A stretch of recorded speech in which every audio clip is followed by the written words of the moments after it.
Welcome to நம்ம வீட்டு சமையல். இன்னைக்கு நம்ம சமையல்ல சுட சுட பொங்கலுக்கு கோவக்காவை வச்சு கொஸ்து எப்படி பண்றதுன்னு பார்க்கலாம். அதுக்கு முன்னாடி மறக்காம எங்க சேனலை சப்ஸ்கிரைப் பண்ணிக்கோங்க. பக்கத்துல இருக்க பெல் பட்டனை பிரஸ் பண்ணிக்கோங்க. ப்ரெஷர் குக்கர்ல 150 கிராம் அளவுக்கு துவரம் பருப்பை ஒரு 1/2 hour முன்னாடியே ஊற வச்சு வச்சிருக்கேன். அதை சேர்த்துடலாம். 2 கிளாஸ் அளவுக்கு தண்ணி சேர்த்துக்கலாம். கொஞ்சமா மஞ்சள் தூள்,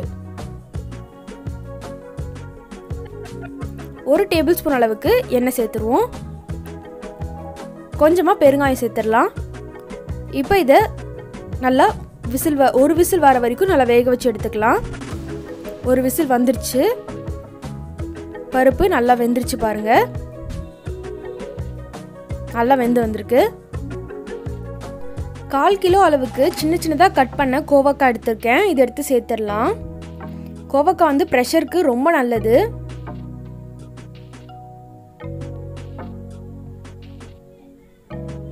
இந்த ரெசிபி ரொம்ப ஈஸி தான்.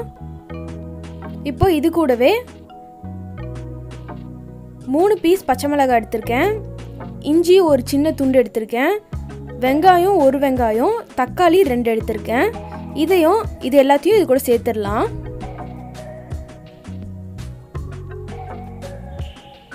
சேர்த்துட்டு ஒரு வாட்டி மிக்ஸ் பண்ணி விட்டுருங்க.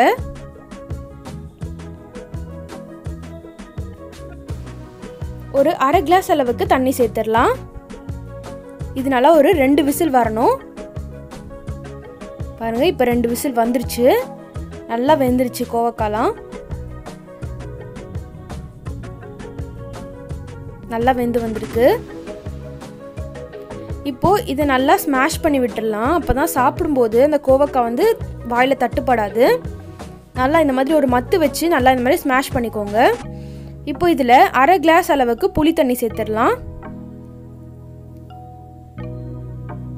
சேர்த்துட்டு நல்லா மிக்ஸ் பண்ணி விட்டுருங்க. உப்பு தேவையான அளவு சேர்த்துக்கலாம்.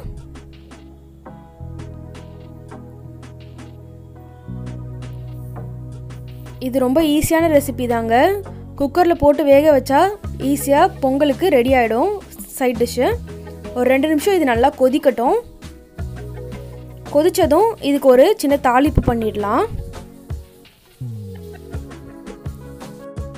தாளிப்பு கரண்டியில் 1 டீஸ்பூன் எண்ணெய் ஊற்றிருக்கேன். கடுகு 1 டேபிள் ஸ்பூன், பூண்டு ஒரு 2 எடுத்திருக்கேன். அதே மாதிரி காஞ்ச மிளகா 1 எடுத்திருக்கேன். இது எல்லாத்தையும் சேர்த்துடலாம். ஃபஸ்ட்டு கடுகு சேர்த்துட்டு நல்லா பொரிஞ்சு வந்ததும் பூண்டும் காஞ்ச மிளகாவும் சேர்த்துக்கோங்க. கொஞ்சமாக கருவேப்பிலையும் சேர்த்துருக்கேன். இது நல்லா பொரிஞ்சதும் இப்போ இந்த கோவக்காய் கொஸ்தில் எடுத்து சேர்த்துடலாம். அவ்வளோதாங்க. ரொம்ப அருமையாக, ரொம்பவே குயிக்காக சுட சுட பொங்கலுக்கு கோவக்காய் கொஸ்து ரெடி ஆகிடுச்சு. கண்டிப்பாக நீங்கள் இந்த ரெசிபியை வீட்டில் செஞ்சு பாருங்கள். எப்பயுமே கத்திரிக்காய் வச்சு தான் கொஸ்து பண்ணுவாங்க. இந்த மாதிரி கோவக்காய் வச்சு கொஸ்து பண்ணி பாருங்கள். கோவக்காய் வந்து ப்ரெஷருக்கு ரொம்ப ரொம்ப நல்லது. மறக்காமல் இந்த ரெசிபியை செஞ்சு பார்த்துட்டு எப்படி இருக்குன்னு சொல்லுங்கள்.